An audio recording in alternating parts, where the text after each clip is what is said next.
Hello and welcome students, बहुत बहुत स्वागत है आपका हमारे यूट्यूब चैनल पर। और अगर आप चैनल पर नए हैं तो चैनल को सब्सक्राइब कीजिए और वीडियो को लाइक और शेयर करना मत भूलना। तो आज हम पढ़ाने वाले हैं जेनेटिक्स, और जेनेटिक्स का होगा part 1, principle, inheritance and variation. पूरा चैप्टर कंप्लीट करेंगे और इस चैप्टर से सबसे ज्यादा मोस्टली एमसीक्यूज देखने को आपको मिलते हैं, चाहे फिर वो सीयूईटी हो, चाहे वो नीट हो, या फिर किसी भी एग्जाम की अगर बात करो तो सबसे ज्यादा जेनेटिक्स से ही सवाल पूछे जाते हैं। तो इस टॉपिक से या इस चैप्टर से अगर हम बात करते हैं तो 5 एमसीक्यूज आपके कंफर्म होने वाले हैं। 5 इंटू 5 कितने हो जाते हैं? 25 मार्क्स आपके कंपलसरी इस चैप्टर से आने ही आने हैं। तो बिना देरी के वीडियो को स्टार्ट करते हैं। तो आइए, पहला टॉपिक हमारा क्या है देखते हैं। कितना गजब का थंबनेल है जेनेटिक्स की। ऐसी की तैसी बेटा, आज ऐसी की तैसी ही करते हैं। सबसे खतरनाक चैप्टर्स में से एक होता है ये जेनेटिक्स, क्योंकि बच्चों को ज्यादातर इसी में थोड़ा डर रहता है कि इसी चैप्टर में प्रॉब्लम क्रिएट हो सकती है। लेकिन बेटा, हमसे पढ़ने के बाद आपको इस चैप्टर में एक भी डाउट नहीं रहने वाला है। तो सबसे पहले तो इंट्रोडक्शन ऑफ जेनेटिक्स का दे देते हैं। तो हेरिडिटी क्या होती है?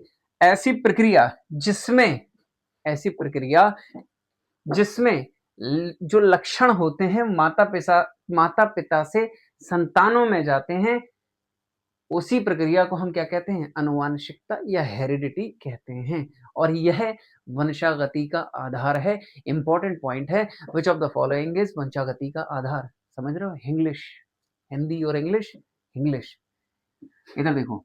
द वेरिएशन, अगली जो हेडिंग है देखो, वेरिएशन वह मात्रा जिसमें संतानें कुछ विशिष्ट लक्षणों में अपने माता पिता से भिन्न होती हैं। बेटा, कहने का मतलब ये है कि जब शुक्राणु और अंडाणु आपस में मिलते हैं, यानी कि दो अलग अलग लोगों का डीएनए आपस में मिक्स होता है, तब हम ये बोल सकते हैं कि जो उनसे बना डीएनए होगा वो दोनों के मिक्सिंग से बना होगा। और जो दोनों के डीएनए से मिक्सिंग होकर बना होगा तो उसमें कुछ भिन्नताएं अपने माता पिता की तरह होंगी और बाकी कुछ अलग अलग कैरेक्टर्स होंगे। इसीलिए हम एग्जैक्टली अपने माता पिता की तरह ना होकर कुछ कुछ कैरेक्टर्स को एक्वायर कर लेते हैं। समझ में आ गई बात? आगे बढ़ते हैं।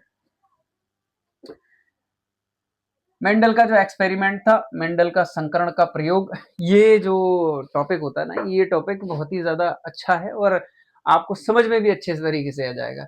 जैसे हम कहते हैं एकल संकर क्रॉस, टॉल और शॉर्ट, है ना? इसको टॉल शॉर्ट से भी बुलाया जाता है। सबसे पहले तो मेंडल का पूरा नाम क्या होता है? Gregor John Mendel.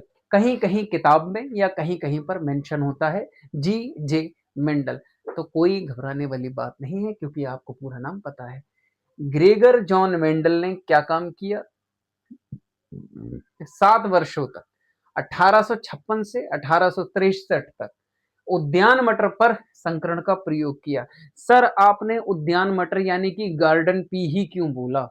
क्योंकि बेटा, ये क्वेश्चन आ चुका है नीट में और सीयूईटी में भी आ चुका है।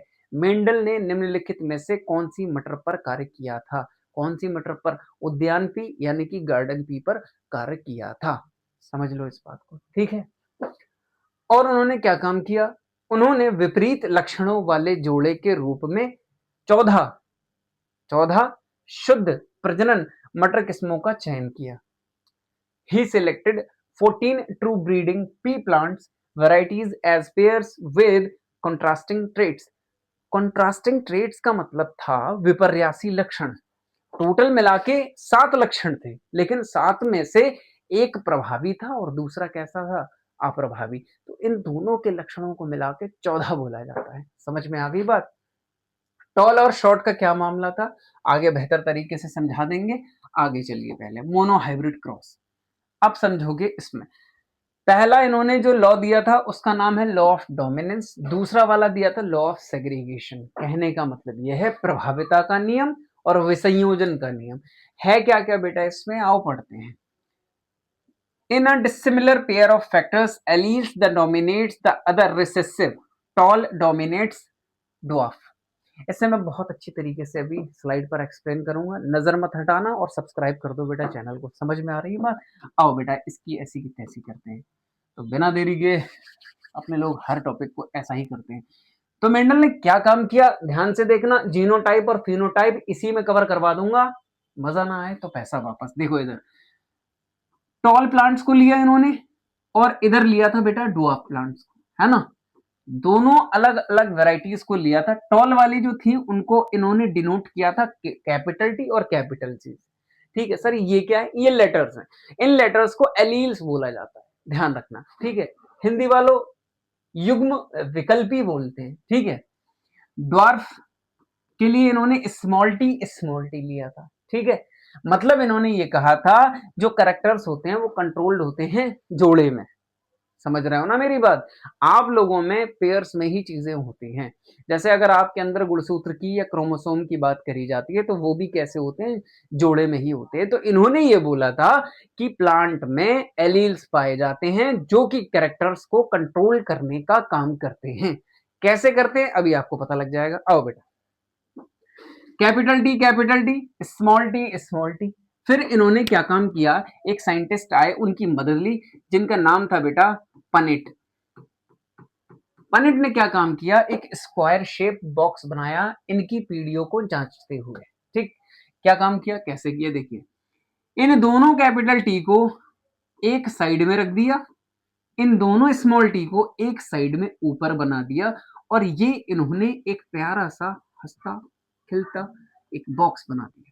ठीक है, अब इन्होंने कहा कि इसको सॉल्व कैसे करना है, तो एक कैपिटल एक स्मॉल। नहीं आया समझ में, कोई दिक्कत वाली बात नहीं है, देख लो, पहले देख लो तभी तो सीखोगे। इधर देखो, इस पूरे वाले बॉक्स में कैपिटल टी सबसे पहले फिल कर दो, इस पूरे वाले बॉक्स में सबसे पहले कैपिटल टी फिल कर दो। ठीक है ना, जैसे यहां किया वैसे यहां पर कर दो। स्मॉल टी वाले को ऐसे फिक्स कर दो, ऐसे फिक्स कर दो, ऐसे, मतलब एक सीधी लाइन में और हॉरिजॉन्टल लाइन में। समझ में आ गई बात। तो मेंडल ने प्रभाविता का नियम इसी को देखकर दिया। कैसे दिया, इन्होंने ये बताया कि ये जो कैपिटल टी और स्मॉल टी वाले प्लांट्स हैं ना, ये दोनों दिखने में कैसे हैं, अलग अलग, लेकिन इनकी अगर क्वालिटी चेक करी जाती है, फिनोटाइप का कैरेक्टर चेक किया जाता है, तो ये जो कैपिटल वाला होता है ये स्मॉल वाले पे क्या हो जाता है, प्रभावी हो जाता है। इन्होंने ये कहा कि बड़े लोग हमेशा छोटे लोगों को दबाते हैं, ऐसे याद रखना। ठीक है बड़े लोग हमेशा छोटे लोगों को दबाने का काम करते हैं। समझ में आ गई बात। अब ध्यान से सुनो अगला। इनका मन नहीं भरा, इन्होंने ये कहा था कि मैंने दोनों कैरेक्टर्स लिए थे, एक टॉल लिया था और एक ड्वार्फ लिया था, तो दोनों की क्वालिटी मिलनी चाहिए थी, ये मुझे सिर्फ एक की ही क्वालिटी क्यों मिली। तो इस चीज को देखकर बेंडल काफी हैरान हुए। तो उन्होंने, पनेट ने एक सलाह दी। क्या सलाह दी थी, ध्यान से सुनो। उन्होंने कहा कि आप इसको F1 जनरेशन बना दीजिए और जो दूसरी बनाना चाह रहे हैं उसे F2 बना दीजिए। कैसे बनाया, देखिए। इन्होंने क्या काम किया, F1 पीढ़ी से प्राप्त पौधों को स्वपरागित कर दिया। समझ में आ रही है बात, इन दोनों को स्वपरागित किया, और जैसे ही स्वपरागित किया यानी कि सेल्फ पॉलिनेटेड किया, तो क्या रिजल्ट मिलेगा, मैंने बताया था ना, एक कैपिटल टी स्मॉल टी, एक कैपिटल टी स्मॉल टी, तो ये पूरा बॉक्स बनेगा ना दोबारा, अभी आपने बनाया था। तो ये जब पूरा बॉक्स बन जाएगा तो इसमें एक चीज आपको दिखेगी, मैंने आपको बताया इस पूरे बॉक्स में कैपिटल टी फिल कर दो बेटा, इस पूरे बॉक्स में स्मॉल टी फिल कर दो, है ना। फिर उसके बाद मैंने आपको बताया इस पूरे बॉक्स में कैपिटल टी और इस पूरे बॉक्स में कैपिटल टी, इस पूरे में स्मॉल और इस पूरे में स्मॉल। एक बात आपको समझ में आ रही होगी इन चीजों को देखकर कि सर दिख तो रहा है कि ये वाला बौना लग रहा है, बस बाकी सारे कैसे लग रहे हैं, बाकी सारे कैसे लग रहे हैं, लंबे लग रहे हैं। तो अगर आपको ऐसा लग रहा है, एक दो तीन, तीन बॉक्स लंबे हो गए और एक बॉक्स कैसा हो गया, बौना, तो बेटा इसी को तो कहते हैं फिनोटाइप। समझ में आ रही बात। फा से फिनो और फा से होता है फिजिकल, किसी चीज को किसी भी तरीके से फिजिकली रूप से देखने को क्या कहते हैं, फिनोटाइप। और दूसरा देखिए जीनोटाइप किसे कहते हैं। अगर आप इसके लेटर को देखोगे, ये दोनों कैपिटल टी वाले हैं ना, ये पूरा बॉक्स एक है ना, इसका मतलब एक, capital T small T, capital T small T, इसका मतलब एक और एक कितने हो गए, दो। और ये लास्ट में जो बचा वो है 1, इसका मतलब 1:2:1।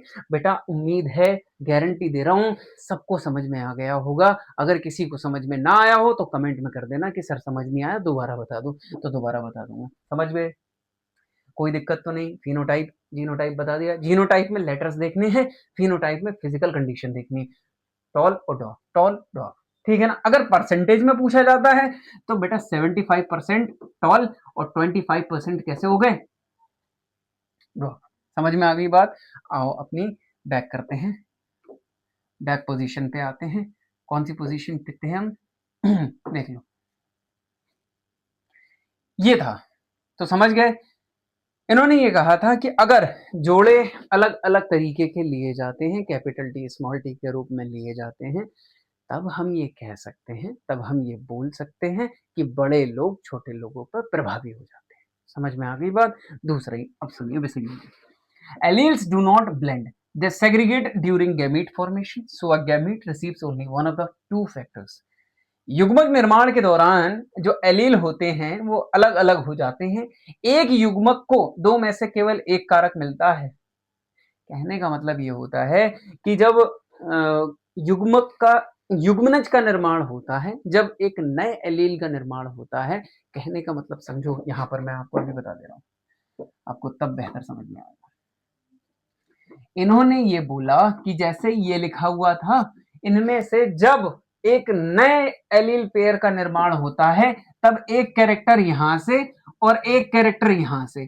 तो कहने का मतलब बस इतना है कि जो नया बनता है वो अलग होता है और उसको एक एक तरफ से अलग अलग मिलता है। अगर किसी में दो एलील होते हैं तो वो एक अपने पास से दे देता है, किसी में दो होते हैं तो एक अपने पास से दे देता है। कहने का मतलब बस आप सिंपल शब्दों में ये समझिए कि जो नया निर्माण हो रहा है वो दोनों के एक एक से होता है। ठीक है ना, आगे बढ़े। तो बेटा आगे बढ़ते हैं बिना देरी के, देख लीजिए। समझ गया विसंयोजन का नियम। आगे आओ। एक्सेप्शंस टू डोमिनेंस, प्रभाविता के अपवाद कौन कौन से हैं? इनकम्प्लीट डोमिनेंस, कोडोमिनेंस और मल्टीपल एलील्स। इनकम्प्लीट डोमिनेंस क्या होता है, ये किस में देखा जाता है? F1 संकर का लक्षण माता पिता के मध्य होता है, जैसे स्नैपड्रैगन का गुलाबी फूल। आर वाली कंडीशन देखते हैं, अगर नीचे नहीं है तो हम आपको दिखाते हैं, फिर इसके बारे में बेहतर तरीके से बताते हैं, तभी आप जिससे कि और चीजें क्लैरिटी के साथ समझ पाओगे। कोडोमिनेंस क्या होता है? सहप्रभाविता, both allele express themselves fully in the F1 generation, जैसे ABO ब्लड ग्रुप।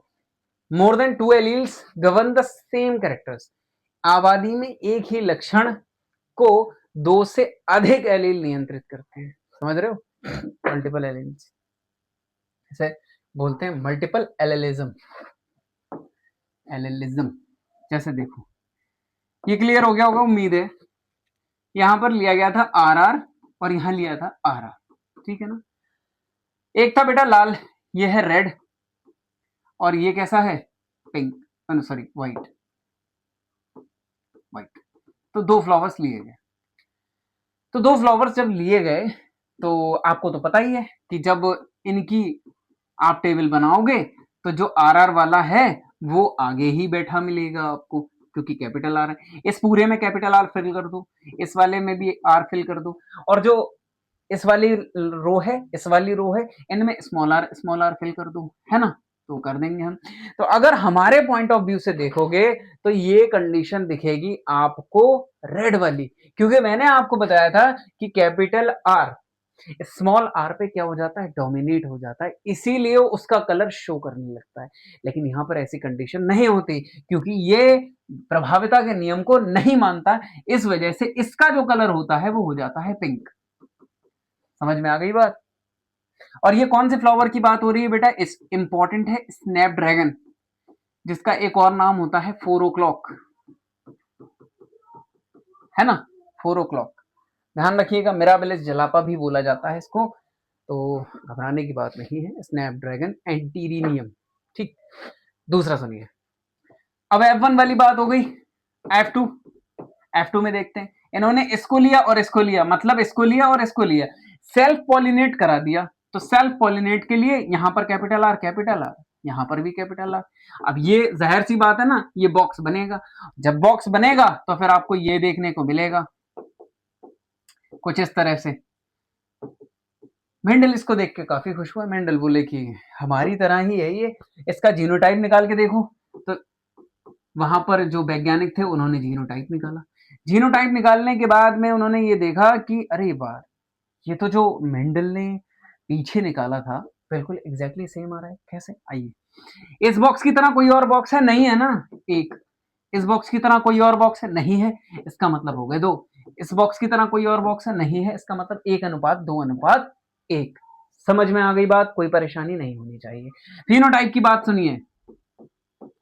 फिनोटाइप यहां पर देखो, ये रेड है, क्या रेड के अलावा कोई और है? नहीं है, एक। गुलाबी कितने? एक और एक कितने हो गए? 2।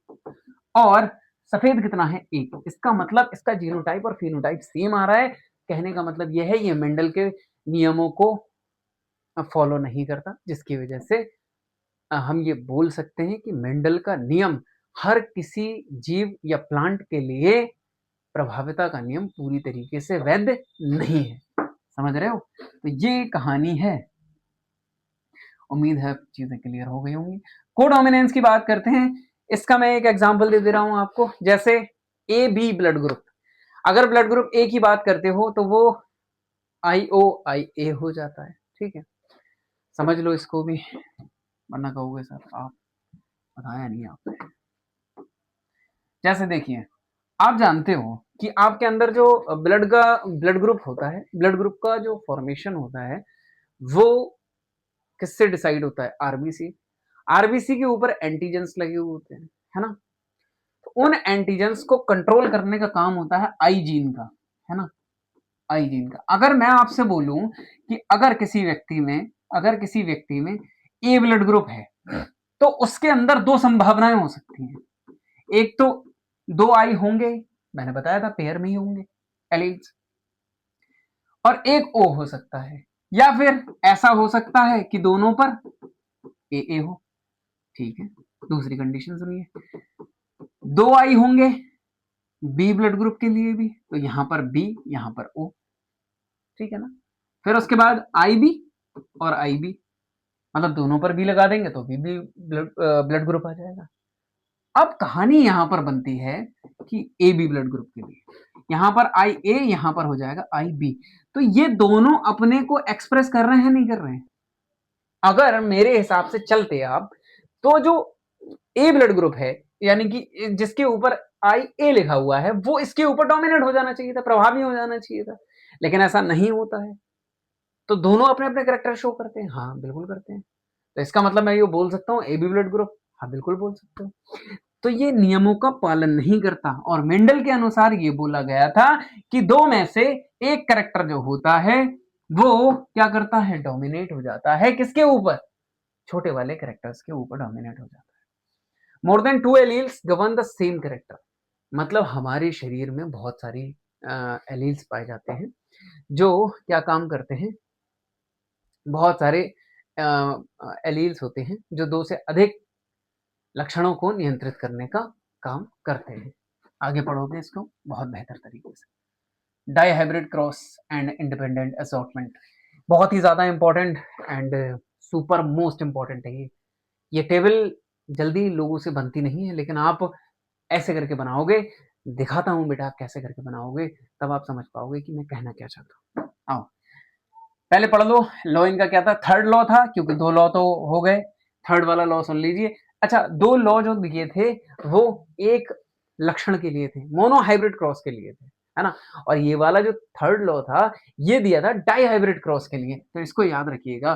तो ये पूछा जा सकता है स्वतंत्र अपव्यूहन का नियम किसके लिए था? एक संकर क्रॉस या द्विसंकर क्रॉस? तो आंसर होना चाहिए द्विसंकर क्रॉस। याद रखिएगा। When two pairs of traits are combined in a hybrid, segregation of the one of the pair character is independent of the other pair of characters. जब 2 लक्षणों के जोड़े को मिलाया जाता है तो एक लक्षण का संयोजन दूसरे से पूर्णतया स्वतंत्र होता है। अभी आप देखोगे इसमें रंग बिरंगी चीजें होंगी। कैसे होंगी? मैं आपको अभी पूरी टेबल बना के दिखाऊंगा, तब आप पूरी बात को समझ पाएंगे। देखो इनके मुताबिक इन्होंने ये कहा कि आर कैपिटल वाला और आर वाई वाई वाला, ठीक है ना। ध्यान से देखते रहो, नजर मत हटाना, नजर हटी सब्जी पूरी बटी। आओ बेटा देखो, ये जो कैपिटल आर है इसे बोलते हैं राउंड, और वाई वाले को बोलते हैं येलो, ठीक है ना। इस वाले को बोलते हैं बेटा रिंकल्ड, रिंकल्ड का मतलब होता है मुरझाया हुआ, ठीक है। और इस वाले, इन दोनों को बोलते हैं, क्या बोलते हैं बेटा, येलो है ग्रीन, मतलब अपोजिट। ये गोल था तो ये कैसा ले लिया आपने, रिंकल्ड, मुरझाया हुआ। इधर देखो, अब कहानी बढ़ाते हैं आगे, बात फिर हो गई, चीजों को सीखने का वक्त आ चुका है। चलिए बेटा देखते हैं, इसका क्रॉस करवा दिया, और आप जानते हो पहले बनेगी F1 जनरेशन। ध्यान रखना, जैसे मैं बता रहा हूं ऐसा कोई सा भी सवाल, आप कैसा भी सवाल हो, capital T small T capital Y small Y, कोई सा सवाल हो आप आराम से कर जाओगे, बस देखते जाओ। ये 2 आर लिखे हैं, बस एक बार लिख दो, कोई दिक्कत तो नहीं है। ये 2 वाई लिखे हैं, एक बार लिख दो, ठीक है ना। ये 2 आर लिखे हैं, एक बार आर लिख दो और एक बार वाई लिख दो। अब इनको कंबाइन करके लिख दो, कहने का मतलब ये है मेरा, आर को आर के साथ, वाई को वाई के साथ कंबाइन करके बस लिख देना है। समझ गया मेरी बात, मैं कहना क्या चाह रहा हूँ, आर को आर के साथ, वाई को वाई के साथ लिख दिया, लिख दिया सर, बहुत बढ़िया। अब करना क्या है सर, ये तो F1 बनी, F2, बेटा F2 में ही तो झोल है, समझो बात को कैसे। इसी के पुष्प से, इसी के पौधे से क्या करना है, स्वपरागण यानी कि सेल्फ पॉलिनेशन। कैसे करोगे, आर आर वाई वाई से। लिखने की जरूरत है नहीं, क्योंकि एग्जाम में एमसीक्यू काम आता है। तो हम क्या करेंगे बेटा, ध्यान से सुनो, हम इसे लिखेंगे ही नहीं, मेरी जो ट्रिक है आप उससे चलिए। अब ये देखो कैसे आंसर आता है, ध्यान से देखना, बस मजा आ जाएगा। इस वाले कलर चेंज कर लेते हैं, तभी और ज्यादा मजा आए। इस वाले आर को इस वाई से मिलाओ, ठीक है सर। इस वाले आर को मैंने वाई से मिला दिया, इस वाले आर को इस वाले वाई से मिला दो, मतलब एक आर को 2 वाई से मिला दो। हाँ सर यही ट्रिक है, बिल्कुल सही पकड़े हो, यही ट्रिक है बेटा। इस वाले स्मॉल आर को इससे मिला दो, स्मॉल आर को किससे मिलाओगे, कैपिटल वाई से, और स्मॉल वाई से मिलाते चले जाओ। पहले कैपिटल वाई से मिला लो, कोई दिक्कत नहीं है ना। तो ऐसे मिला दिया मैंने, समझ रहे हो। उसके बाद क्या करो, जो आपने इस साइड में लिखे हैं वही हॉरिजॉन्टल लाइन में, क्षैतिज रेखा में लिख दीजिए। जैसे आर वाई है तो बेटा आर वाई यहां लिख दीजिए, आर वाई है तो आर वाई यहां लिख दीजिए, स्मॉल आर कैपिटल वाई है, समझ रहे हो, ये ऐसे करके लिख दो। पूरी टेबल आप आराम से बना सकते हो। कैसे बनाओगे, बस थोड़ी सी देर और दे दो, समझ जाओगे क्या करना है क्या नहीं करना है। समझ रहे हो, नहीं समझ में आया फिर बताना कि सर नहीं समझ में आया। अभी रुको, मैंने बताया था पीछे, यहां आर है यहां भी आर है, तो बेटा आर को आर के साथ, वाई वाई यानी कि वाई को वाई के साथ लिख दो, समझ रहे हो ना। आर को फिर आर के साथ लिख दो, आर को आर के साथ लिख दिया, और वाई को वाई के साथ लिख दिया, कोई दिक्कत तो नहीं है। आर को आर के साथ लिख दो, आर को आर के साथ लिखो, वाई को वाई के साथ लिख दिया, आर को फिर आर के साथ लिखेंगे हम, फिर वाई के साथ लिख देंगे। आर यहां पर है, यहां भी आर है तो यहां लिख देंगे, वाई यहां भी है, लेकिन बड़े लोग आगे रहते हैं तो कैपिटल वाई आगे रहेगा। आर को आर के साथ, वाई को वाई के साथ, आर को आर के साथ, वाई को वाई के साथ। बस ऐसे ही आपको करते चले जाना है। आप देखोगे कि जरा सी देर में आप क्या बना दोगे, पूरी टेबल आराम से बना दोगे, समझ रहे हो ना।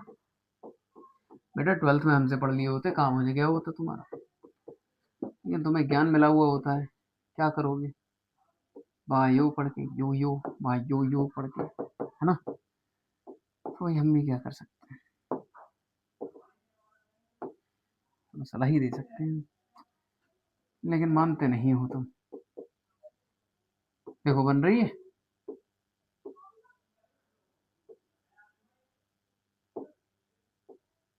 आर आर भाई ये पूरी हो गई आपकी कंप्लीट। वैसे मैं होमवर्क के लिए दे देता, लेकिन मैंने सोचा तुम्हें फिनोटाइप भी निकाल के दिखाना है ना। 9 3 3 1 रटते हो, लेकिन रटना नहीं होता है, हर चीज का सोल्यूशन रटना नहीं होता है, समझ रहे हो। देखो इधर, ये राउंड है गोल, ये राउंड है गोल, ये भी राउंड है सर। ये इसमें तो एक कैपिटल है और एक स्मॉल आर है बेटा, मैंने बताया ना था। ये किस पे हो जाएगा, डोमिनेट। तो इस हिसाब से सर ये गोल पीला हो गया, हाँ गोल पीला हो गया, हाँ तो मैं मार्क कर दूं, हाँ सर गोल पीला गोल पीला गोल पीला गोल पीला। ये नहीं होगा, क्यों? दोनों स्मॉल वाई हैं, दोनों स्मॉल वाई किस में कंसीडर होंगे, ग्रीन में, हरे में। समझ रहे हो, ये देखो नहीं होगा, ये देखो ये हो जाएगा, ये भी हो जाएगा, ये नहीं होगा, ये भी नहीं होगा, ये हो जाएगा, ये भी नहीं होगा, ये ठीक है। टोटल मिला के कितने हो गए, 1 2 3 4 5 6 7 8 9। इसका मतलब मैं ये कह सकता हूं गोल पीले कितने हो गए, 9। समझ में आ गई बात, यही तो लिखा होता है, आज तक रटते हुए चले आए। आज देखो यहां पर लिखा हुआ है 2 कैपिटल आ रहे हैं, 2 स्मॉल वाई हैं, इसका मतलब गोल हरा, क्योंकि 2 स्मॉल वाई है ना, हरे है ना, गोल हरा। तो एक गोल हरा ये हो गया, एक गोल हरा ये हो गया, और कौन सा, एक गोल हरा ये हो गया। तो मैं ये बोल सकता हूं कितने हो गए, 3, है ना। अभी तक सही जा रहे हैं। 2 स्मॉल आर है, 2 स्मॉल आर का मतलब होता है रिंकल्ड यानी कि मुरझाया हुआ, तो मुरझाया हुआ ये है, वाई कैपिटल का है, इसका मतलब पीला है, मुरझाया पीला कितने हैं, मुरझाए पीले 1 2 और यहां पर 3, कितने हो गए, 3। इसका मतलब हम बिल्कुल सही जा रहे हैं, आर आर मुरझाया और वाई वाई हरा, मुरझाया हरा। इसमें से यही सवाल पूछ लिए जाते हैं, मुरझाया पीला मुरझाया हरा कौन सा है। कोई दिक्कत या कोई डाउट लग रहा हो तो अब मुझे बताओ, समझ रहे हो, स्क्रीनशॉट ले सकते हो इसका, हटा दूं, चलो देखते हैं। तो ये बताओ, बातें क्लियर हो गई बेटा, है ना।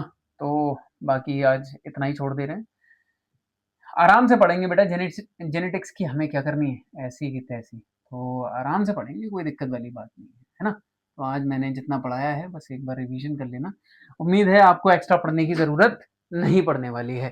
तो ध्यान रखिएगा, और बाकी बहुत बहुत धन्यवाद आपका, आप लोग हमारे पास आए और हमसे जुड़े, और ऐसे ही लोगों को जोड़ते रहिए, सब्सक्राइब कीजिए चैनल और लोगों तक पहुंचाइए, जहां पर वीडियो नहीं पहुंच पा रही है शेयर ज़्यादा से ज़्यादा कीजिए।